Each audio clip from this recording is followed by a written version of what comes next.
let's jump back and look at the very first creative conference that we did, which was Crop. Yep. With Matt Dawson back in 2017. So And I'm assuming that he's having an event this year too. I don't know exactly. Yeah. Jordan, you might know. I'm Is not he sure. back? Yeah, I'm not sure I'm exactly. sure he is. I've seen comments. He's making comments that there Yeah. is plans Yeah, I'm and something sure will he be is. kicking off. So His events are always fun. So yeah, they excited to see what he does, where it's at. Who are the guests? Headline speakers. are. Yeah, because this was our first time. Matt introduced us kind of to the conference thing. Oh yeah. I had known about Adobe Max and stuff like that, just never really went, Totally. but it was Matt who kind of reached out and was like, hey, you guys come out, do a speaking event, you can do a merch booth. So yeah, it was cool.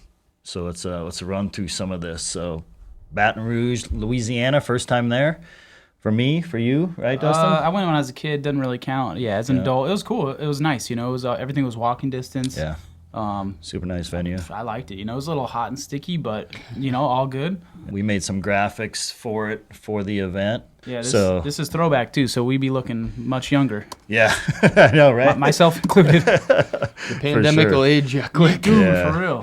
Yeah, so we were asked to speak and basically speak on, I think it was design and branding, more of like a promo and, how we promote ourselves and the merch and stuff like that. So Yeah, it was a good learning experience, just getting on stage and talking in front of, I don't know, 100, 200 people. It was, I thought it was going to be easy, and then you get up there and you start, feeling the sweat run down your stomach. And yeah, I think the mics went out and Dan had to go back and handle the mic problem. So it was just me and shit. Damaso,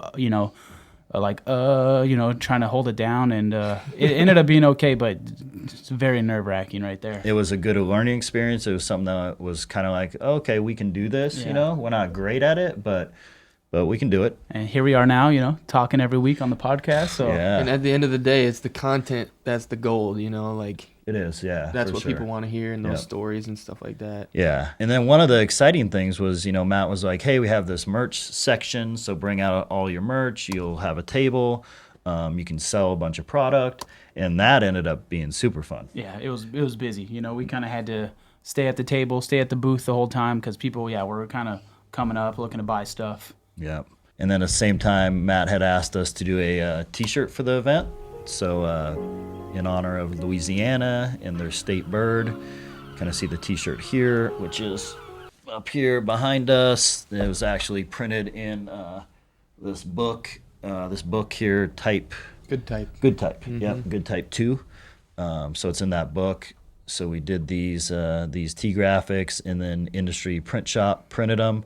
First time meeting Tony in the industry. Oh, yeah, They had a booth there. Tony's super rad dude. It was super cool to hang out with him. And Yeah, they do a really cool, live printing process that, you can kind of see, and it's paper printing, so you think silk screening, but it's not T-shirts, so it's a bit different. Yep. So they're doing the paper printing right there, and pretty cool to see. I think they had maybe one color already printed, and they're doing the black on top, and then you can just grab your poster and, just hot off the press. yeah, it was cool. What's the thing called? There will be bleed or They're something. real, like yeah, that? yeah. They're kind of pop up mobile screen printing for events. There will be bleed. Yep. Yeah, and which then is cool. one of the last photos at the bottom, we met Morning Breath. Highlight of the event. Yeah, super cool dudes, just very normal. I'm a bit older, so it's like these guys are legends, kind of in my eyes. Maybe the kids now don't know who they are, but these guys are some of the founding fathers of this kind of field. So one does the design aspect and one does the illustration, and they are personally top 3 favorites. So Yeah, if you don't know, Go check 'em out. Yeah, if you don't know Morning Breath, go check them out. They're yeah. out of They did that Brooklyn. poster too up there. Yes, yeah, they did this Yep. poster for the event. Just super rad dudes. So it's cool to meet them in person, hang out. That was a good time. So kind of scrolling down here, we also had next to us, we had Grizzly Wheeler come out for the first time. yep, taking a nap at the booth Yeah. per usual. He had printed a bunch of our shirts for that event, and we did a bunch of different designs that he has on his tees here. But yeah, he's kind of snoozing at the booth. Grizzly comes to hang out most of the time. Yeah, right? yeah. Yeah, he's fun. So yeah, overall it was a good time. Like I said, it was our first event, and we were pumped on it. Definitely left there to tell Matt, hey man, if you want us back, we'd love to continue this. I mean, I think that's the one we were there late, had a bunch of beers in us, and we were telling Matt, like, let's do it in Portland. What the hell, we were, just super upfront with him and saying, we'll help you find the venue. We'll help you build the lineup. You know, it took a couple years, but it finally happened. So we'll get into that in a little bit. Yep.